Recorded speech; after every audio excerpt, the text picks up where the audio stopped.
Namaskar, sab log kaise hai? Dhanyavad. Thank you very much for the invitation to be here. Thank you, Mr. Srivastava, and the other distinguished rock stars on the panel. I use rock stars frequently to describe all of my team, which are the geoscientists in the Bangalore Technology Center in Bangalore. And so I'm sure the top question on everybody's mind is, did I drape this sari myself? The answer is yes. I've been living in India now for almost 2 years, and I take my fashion credits from Madam Shushma, and happy to see her here last night on the distinguished panel.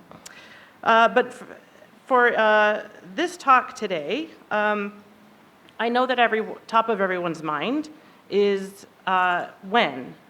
When is ExxonMobil going to be investing in India? Top question.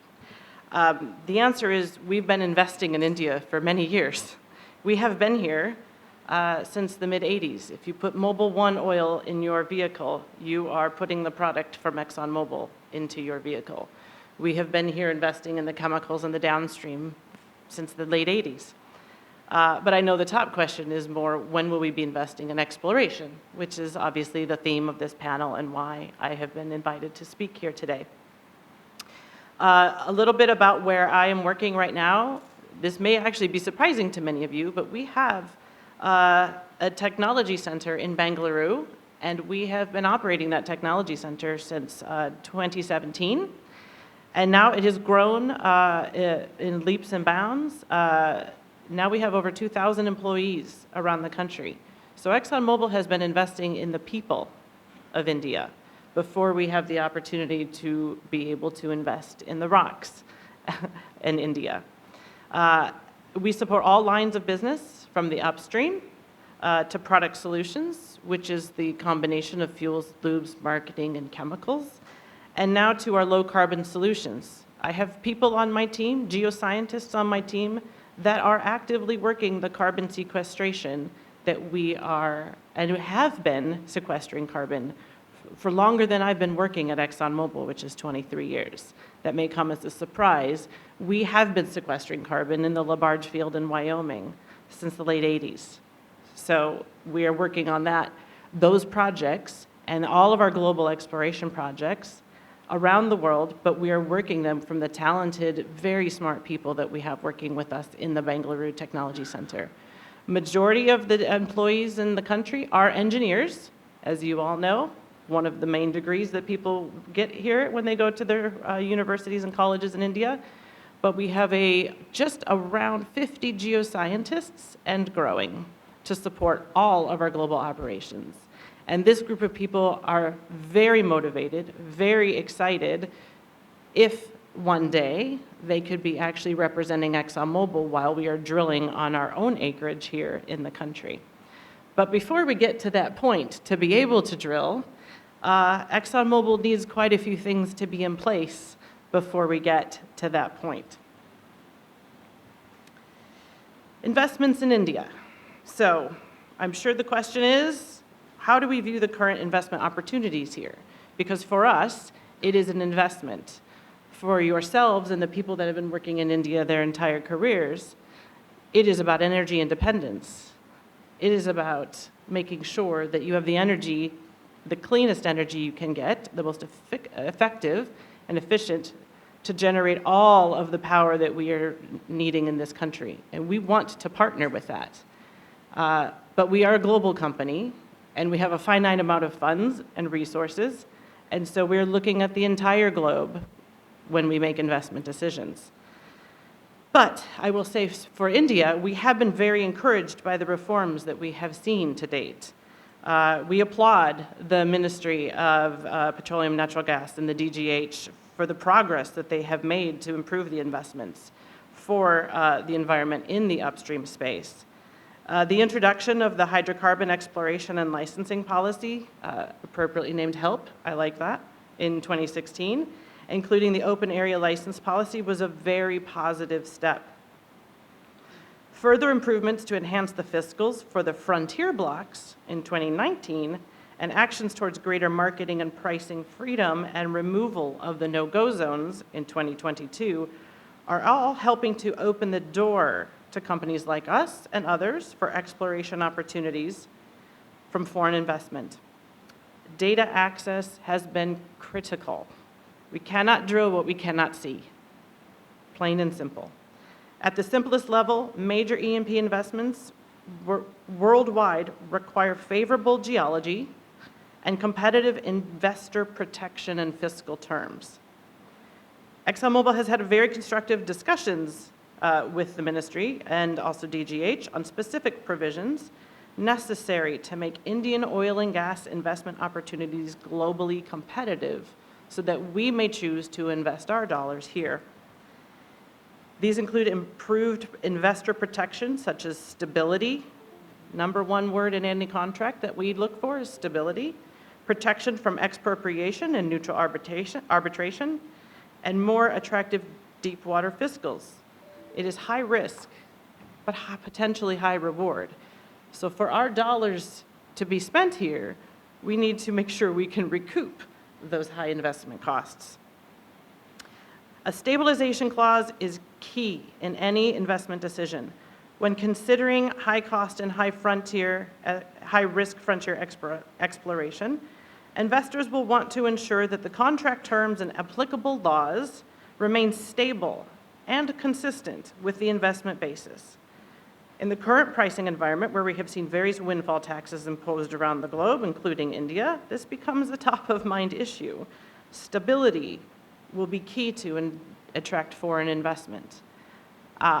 In a previous role, I was a commercial advisor, and I have been in the rooms many times when we were discussing a new country entry. And the word stability, honoring contracts, are the first words that we discuss when we are looking at investing in a new country. So what are some of the ingredients that ExxonMobil looks to build a sustainable and viable oil and gas footprint? It obviously starts with really good rocks. We have little control over that, but also very good fiscals. There are a number of conditions that we need, obviously, for a durable investment framework, and in a long-term focus in an environment where it is very easy for us to do business. So specifically, what we are looking for is to realize the greatest value from a country's hydrocarbon resource.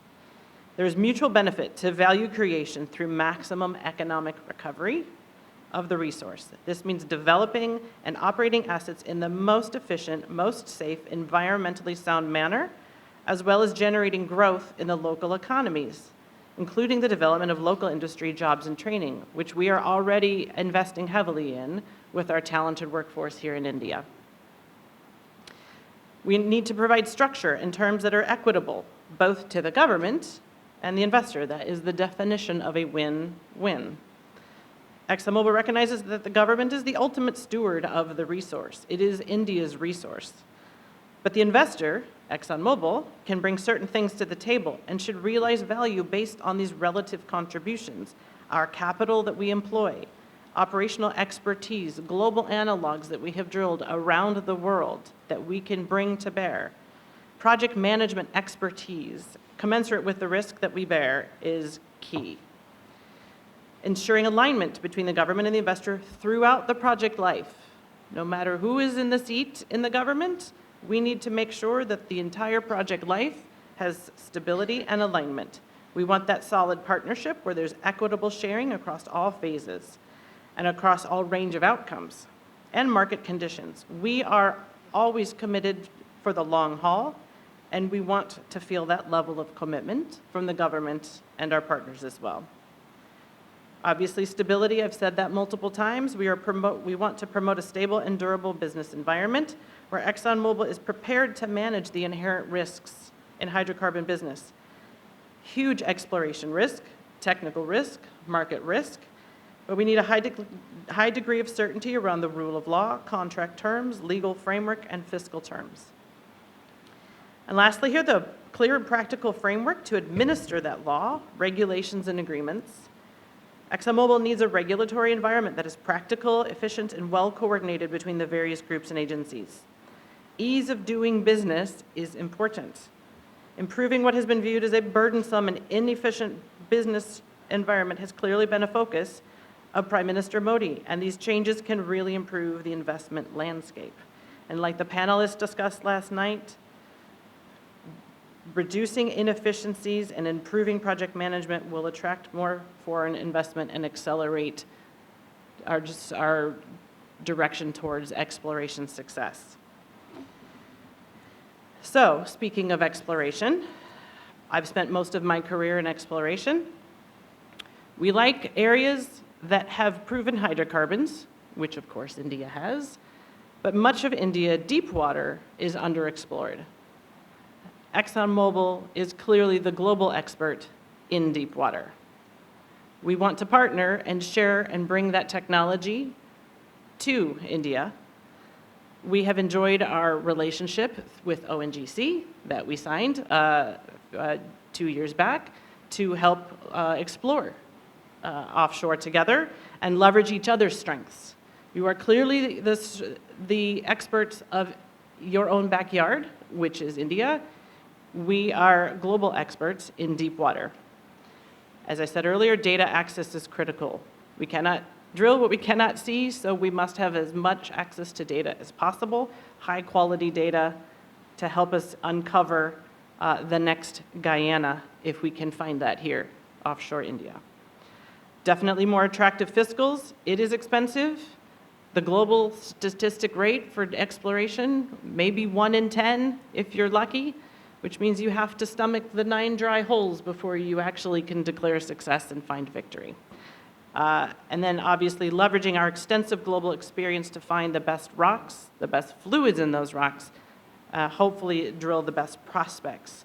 I would love to have more technical talks like the other panels, and in a few years, hopefully I could stand before you and show you the great success we've had in India through actual technical work. But until we have acreage in India, right now, it is more philosophical in discussion.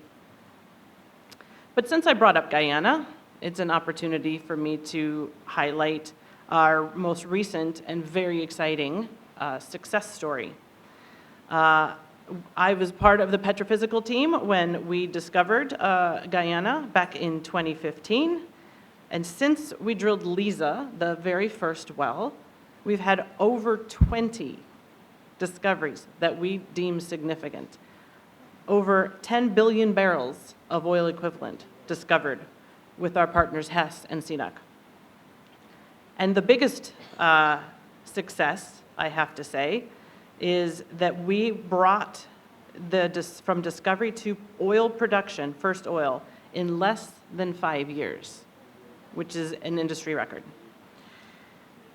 What I've been proud to see is the country of Guyana has greatly improved from this discovery.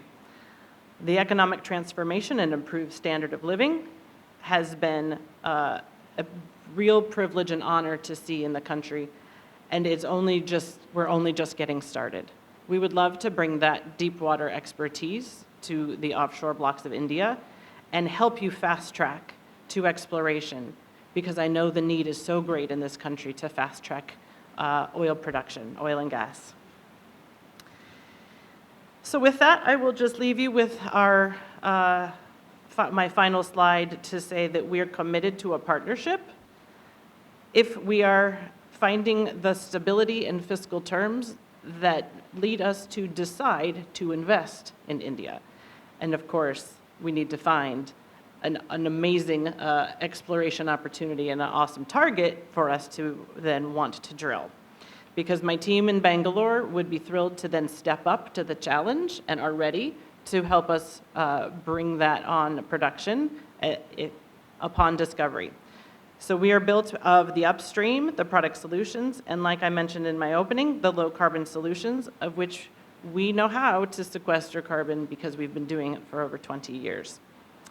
And I will just say on a personal note, working and living side by side with all of my people in India has been the most privilege, the highest privilege of my 23 years at ExxonMobil.